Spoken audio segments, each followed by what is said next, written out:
pilots also train for extreme conditions, and they don't do it with a real plane and with real passengers. The same thing we should be doing in surgery. We should be training for extreme conditions.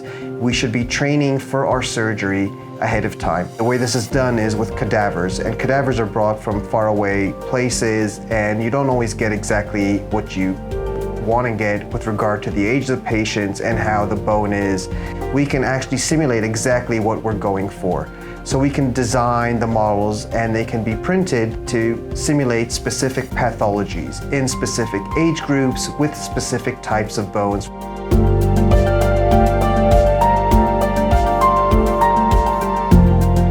It started off with the basic building blocks of simulating the real feel of cortical bone and what the medullary canal feels like and what cancellous bone feels like.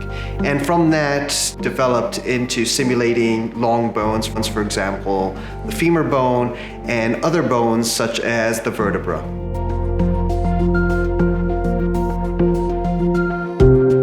Once these basic building blocks were designed and simulated, then we can put these parts together, for example, in the lumbar spine in order to simulate that whole look and feel of spine procedures, for example.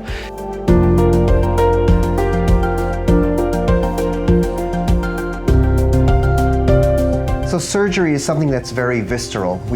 It's a feel.